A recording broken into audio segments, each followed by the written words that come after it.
Try to cross him if we could. Back to the Romeo course and match 3, one of the most eagerly anticipated duels of the entire act. Here they come, New Zealand from the port side, Emirates Team New Zealand, and Alinghi enter from the committee boat side of the start line. Alinghi, the America's Cup holders, with that 100% record here in Malmo against Emirates Team New Zealand. Their American Cup holders Emirates, the crown, their crown, taken by the Swiss side. Yep. So push it that way as much as we can then, right? Into the dial-up now, and barely 5 minutes to go before the start. The two boats turn up to engage each other. Alinghi on a starboard tack, they are the controlling boat here. Emirates Team New Zealand can't fall into Alinghi. And this is where the skill of the helmsman can play such a big part. These boats are so hard to control if they're not moving forward. Coming up to the 4-minute mark now, and sails flapping as both boats are stalled in the water. Balanced on a knife edge there. Poised like a panther waiting to pounce. Look at the crew members. Concentrating on what they're doing and what the opposition are doing, and they go, and Alinghi tack away hard, turning down steeply. Emirates Team New Zealand follow suit, looking to get on their tail, but Alinghi have that forward momentum, and they're sailing clear.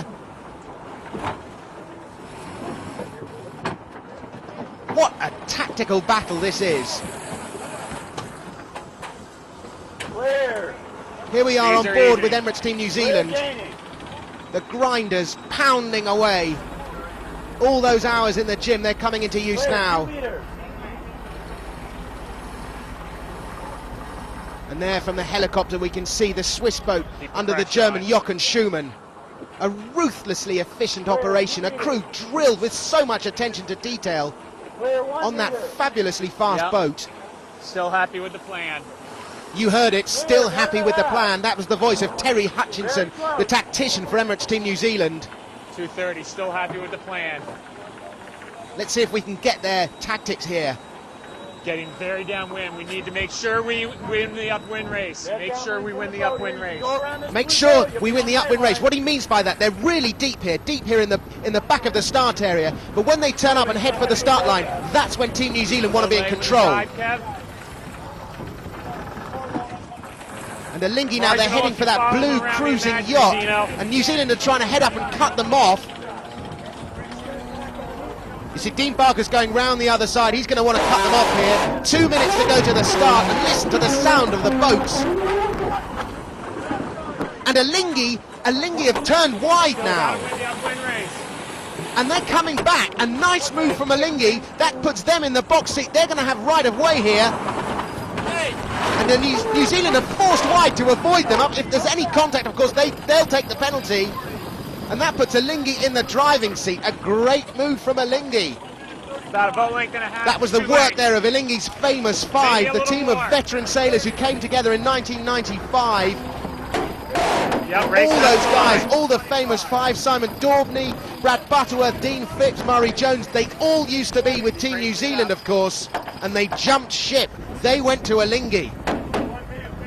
This race is about a lot more than just a point. This is a grudge match. Even now, 5 years later, there is no love lost here. And that's one of the race committee Markset boats. They're volunteers on that boat, and they've got a great view as the boats fly across the transom. And those volunteers have got the best seat in the house at the moment. They'll like that. 52 seconds to go to the start now.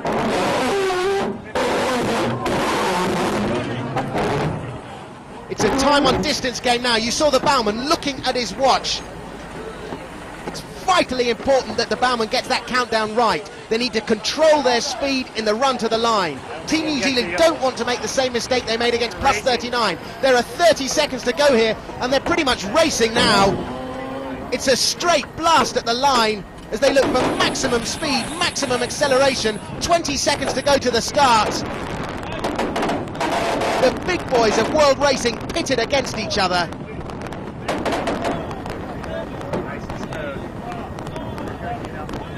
You're good. 5 seconds to go.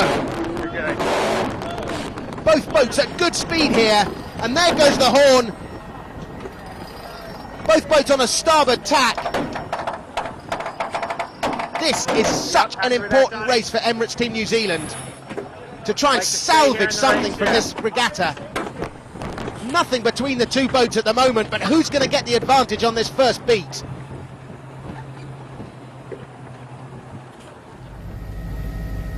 And overlooking the racecourse today, the most prominent landmark in southern Sweden, the turning torso.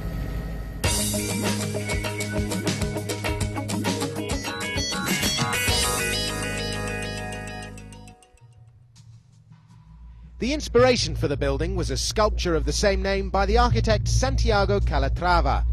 Inspired by the twisting motion of a human body, the turning torso is the tallest apartment building in Sweden. 190 metres high, the construction consists of 9 cubes.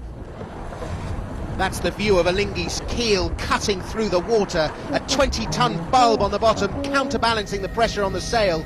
But above the surface, and look at this tacking duel between Alinghi and Team New Zealand. This is very close. Team New Zealand are throwing everything at Alinghi, but they just pull further and further away. It looks like pure boat speed advantage.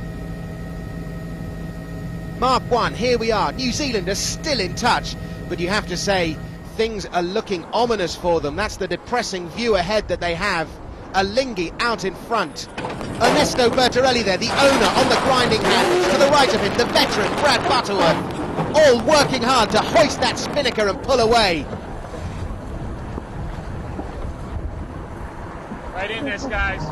That was the voice of Terry Hutchinson, the American tactician on the New Zealand boat. Right in this, guys, he says, trying to keep morale up. But are they in it? 18 seconds down, it's not looking great for them. And in match 3, Alinghi crossed the line well ahead of Emirates Team New Zealand. Their 100% record remains intact, and they've got another one over their old foe. So now we have a clear sweep and won all the races. Can't be better. And Emirates Team New Zealand crossed the line 2 minutes and 1 to 3 seconds behind. A big gap. They didn't sail a bad race. Their boat just wasn't fast enough. We got the start that we wanted on the side that we wanted. We got the shift that we wanted off the starting line, and we got passed from the left-hand side in a right shift. And so it's hard to really criticize too much what we did wrong, but the fact that we just got potentially sailed around by a faster boat. So confirmation that the Big Four topped the Act 6 table, with Desafío Español in 5th and plus 39.